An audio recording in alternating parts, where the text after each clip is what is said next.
Hi hello welcome to my channel. నిన్న big boss nominations continue అయ్యాయి. ఒక్క episode సరిపోలేదు. వాళ్ళు చేసే ఆర్గ్యుమెంట్స్కి 2 ఎపిసోడ్లు పెట్టాల్సి వచ్చింది నామినేషన్స్ ఫస్ట్ వీకే. సో నిన్న ఓమాదిత్య గారి నుంచి స్టార్ట్ అయింది నామినేషన్స్. ఓమాదిత్య ఆయనకు క్లోజ్గా ఉన్న ఇద్దరినే ఆయన నామినేట్ చేశాడు, పృథ్వీరాజ్ ఇంకా శేఖర్ భాషని. పృథ్వీరాజ్కి ఏమో నువ్వు బేబక్కతో అలా మాట్లాడడం కరెక్ట్ కాదు అన్నట్టు చెప్పాడు. పెద్ద ఆవిడ కదా, అట్లా బుర్ర పెట్టి ఆలోచించాలి అని ఆ వర్డ్ యూజ్ చేయడం కరెక్ట్ కాదు హౌస్లో అని చెప్పి ఆ రీజన్కి నామినేట్ చేశాడు. అండ్ శేఖర్ భాషకు వచ్చేసి హౌస్లో నువ్వు కొంచెం లేజీగా ఉన్నావు, వర్క్స్ అంతా షేర్ చేసుకోవట్లేదు, ఎవరికి నువ్వు పని చేస్తా అని చెప్పి ఆఫర్ చేయట్లేదు అని చెప్పాడు. సో దీనికి శేఖర్ భాష, నేను లేజీగా ఉండడం కాదు, నాకు ఇచ్చిన పని నేను చేస్తున్నా, కానీ నేను యాక్టివ్గా లేకపోవడానికి కారణం నాకు కొంచెం నిద్ర పట్టట్లేదు అందుకని అని చెప్పాడు. ఆ తర్వాత నబీల్కి బేబక్కకి మధ్య కాన్వర్జేషన్ జరిగింది. నిన్న నువ్వు ఇంకా యాక్టివ్ అవ్వాలి, నీ లోపల ఫైర్ని బయటికి తీయాలి, అందుకే నామినేట్ చేశాను అన్నట్టుగా చెప్పింది కదా బేబక్క నామినేషన్స్లో. సో దానికి ఆయన నిజంగానే నా కోసమే చెప్పింది బేబక్క అన్నట్టు ఫీల్ అయిపోతున్నాడు. యాక్చువల్గా అది అసలు కరెక్ట్ రీజనే కాదు. ఆమెకు ఎవరికి వేయాలో అర్థం కాక ఎవరితో గొడవ పెట్టుకోలేక వీళ్ళైతే కొంచెం సాఫ్ట్గా ఉంటారని నబీల్కి పృథ్వీకేసింది. సో నబీల్ వచ్చేసి మాట్లాడుతూ, అవునక్క నువ్వు చెప్పింది కరెక్టే అక్క అని చెప్పి అంటున్నాడు బేబక్కని. అందుకే తమ్ముడు, అందుకే వేసాను నీకు అని చెప్తుంది. సో ఇది జరిగింది. ఆ తర్వాత వచ్చేసి పృథ్వీ వచ్చేసి ఓమాదిత్య చెప్పాడు, నువ్వు సారీ చెప్పు బేబక్కకి అని చెప్పేసి. సో వచ్చి ఆయన సారీ చెప్పాడు, నేను ఏదో కావాలని అనలేదు, అలా టెంపర్లో వచ్చేసింది, హార్ట్తో అనలేదు, కోపంలో అలా వచ్చేసింది సారీ అని చెప్పాడు. సో ఓకే తమ్ముడు, నేను అర్థం చేసుకుంటాను నీ సిచ్యువేషన్, కానీ బయట వాళ్ళకి నెగిటివ్గా వెళ్తుంది నీ గురించి, అందుకనే నేను ఫీల్ అవుతున్నా, అంతకు మించి ఇంకేం లేదు అని చెప్పింది. సో ఇది ఇక్కడికి అయిపోయింది. ఆ తర్వాత సీత బేబక్కను అండ్ ప్రేరణకి వేసింది. ప్రేరణకి ఫస్ట్ రోజు నువ్వు అన్న మాటలు నాకు నచ్చలేదు, ఈగో అని, సుపీరియర్ అని ఏవేవో అన్నావు, అవి నాకు నచ్చలేదు అని చెప్పింది. యాక్చువల్గా అక్కడ ఏం జరిగిందో తెలియదు, నేను లైవ్ చూడలేదు. సో ప్రేరణకు అయితే వేసింది. ప్రేరణ అయితే కరెక్టే ఉంది ఇప్పటి వరకు అన్ని విషయాల్లో, ఆమె కరెక్ట్గానే మాట్లాడుతుంది. గొడవలు ఎందుకు ఈ స్టార్టింగ్ డేస్లో అన్నట్టు మాట్లాడిందంట, అది ఈమెకు నచ్చలేదు. సో మొత్తానికైతే సీత ప్రేరణకి వేసింది. ఆ తర్వాత నేను విష్ణుప్రియకి వేద్దాం అనుకున్నా, కానీ ఇందాక జరిగిన సిచ్యువేషన్కి నాకు మైండ్లో అది మారిపోయింది, ఇప్పుడు బేబక్కకి వేస్తున్నా అని చెప్పింది. అది ఎందుకంటే వేరే కూరలు చేసుకోవద్దని చెప్పినావు, కానీ నైట్ 2 కూరలు చేసినావు అని అంటే నాన్ వెజ్ తినని వాళ్ళ కోసం చేశానని బేబక్క అంటుంది. నాన్ వెజ్ తినని వాళ్ళ కోసం పప్పు ఉంది కదా, మళ్ళీ ఆలు ఎందుకు చేసావు అని అంటుంది. ముఖ్యంగా ఈమె కోపం, ఈమె ఎగ్ బుర్జీ చేసుకుంటా అంటే వద్దని బేబక్క చెప్పింది. సో నాకైతే పర్మిషన్ ఇవ్వలేదు, 2 కూరలు చేయొద్దని స్ట్రిక్ట్గా చెప్పావు, మళ్ళీ నైట్ 2 కూరలు చేసావు అంటే అది నాన్ వెజ్ తినని వాళ్ళ కోసం అని చెప్తుంది. సో మరీ చిన్న విషయాలను కూడా గట్టిగా పట్టుకుంటారు అక్కడ హౌస్లో. ముఖ్యంగా ఆమె పర్సనల్ కోపం, మేబీ పప్పు కొంచెం ఉందని చెప్తుంది బేబక్క, అప్పటికి కొంచెం మంది సరిపోదు, లేకపోతే వాళ్ళు నాన్ వెజ్ తింటున్నారు, వీళ్ళకు కొంచెం వెరైటీగా ఉంటుందని అలా వండి పెట్టచ్చు. వండి పెట్టడం కూడా తప్పైంది అక్కడ. వండకపోతే ఒక ప్రాబ్లం, సోనియా నువ్వు మా ఆకలిని పట్టించుకోలేవు అని అనేది.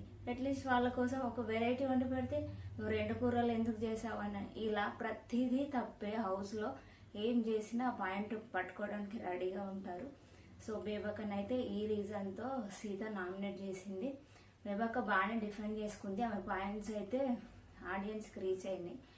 సో ఇది సీత నామినేషన్స్ వచ్చేసి.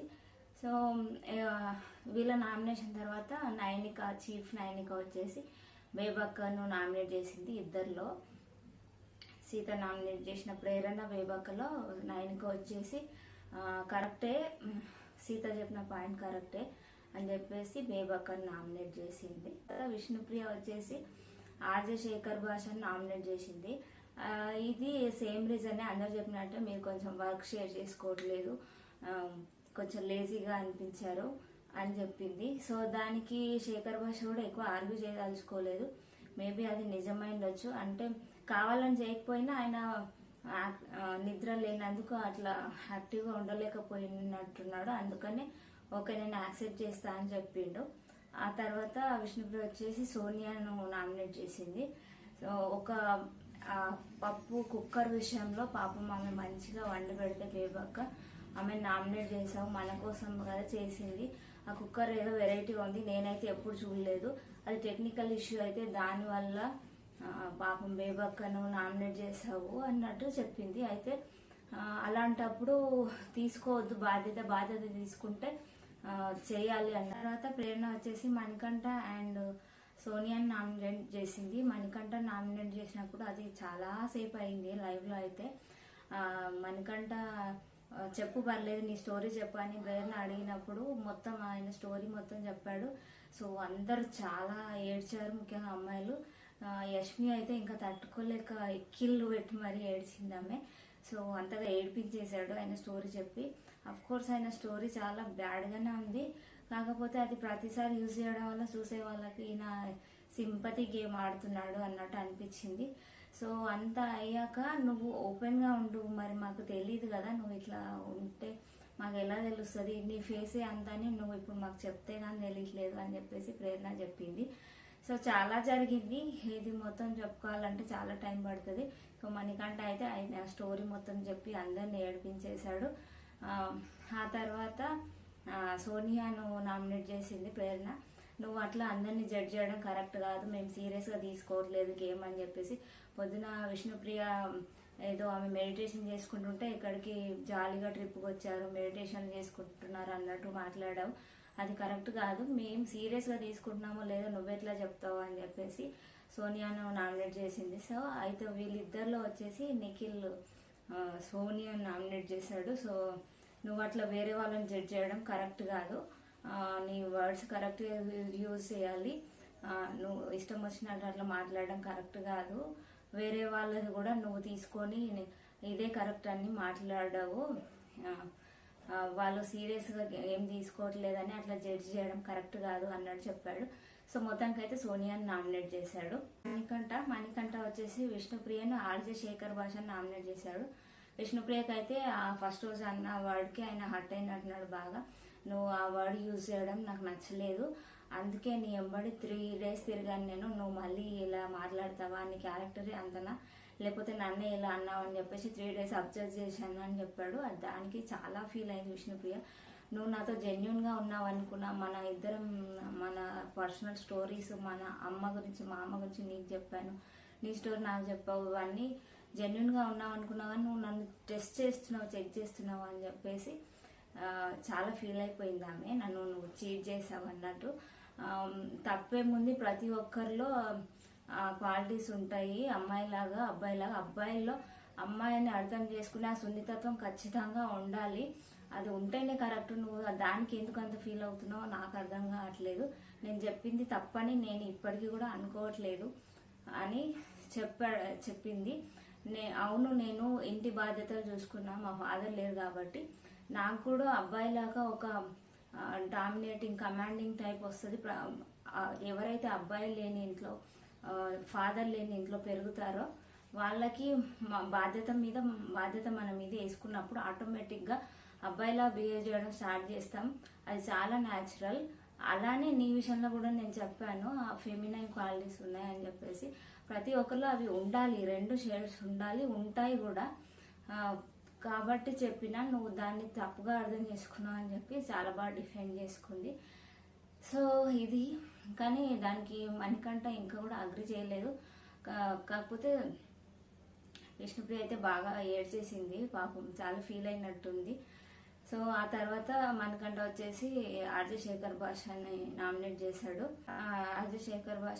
చేశాడు. ఇంకా అక్కడ కూడా వాళ్ళిద్దరికి ఆర్గ్యుమెంట్ జరిగింది. ఇలా ఆయన బాడీ లాంగ్వేజ్ని కూడా ఈయన తీసుకోలేకపోతుండు. చాలా మణికంఠకి ఇన్ఫీరియారిటీ కాంప్లెక్స్ అంటారు కదా, అది ఉన్నట్టుంది. ఏం చేసినా అయ్యో నన్ను వేరే వాళ్ళు తక్కువ చేస్తున్నారే అన్నట్టు ఫీల్ అయిపోయి దాన్ని డిఫెండ్ చేసుకోవడానికి ట్రై చేస్తున్నాడు. అది కన్ఫెషన్ రూమ్లో చాలాసేపు కూర్చున్నాడు, చాలాసేపు ఓదార్చాడు బిగ్ బాస్ మణికంఠని. నువ్వు అనుకున్నట్టు బయట ఏం జరగట్లేదు, నువ్వు అంత ఫీల్ కాదు, నువ్వు అని చెప్పేసి చెప్పాడు.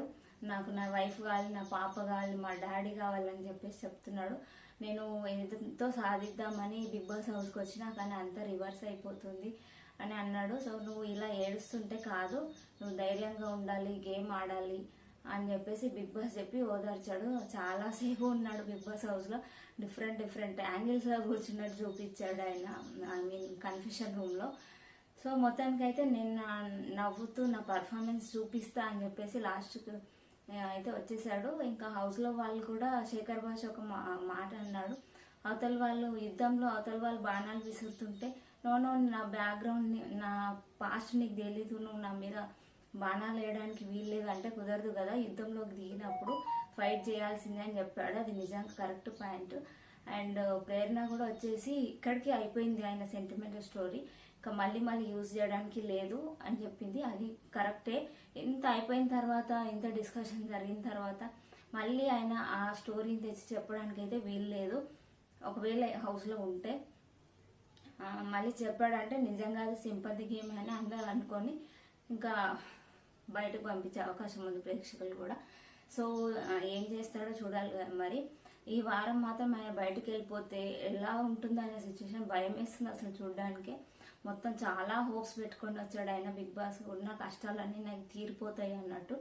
కాకపోతే ఇక్కడ సర్వైవ్ అవ్వలేకపోతున్నాడు. దానివల్ల బాగా టెన్షన్ వచ్చేస్తుంది ఆయనకి. ఏం చేయాలో అర్థం కాక బాగా ఏడ్చేస్తున్నాడు.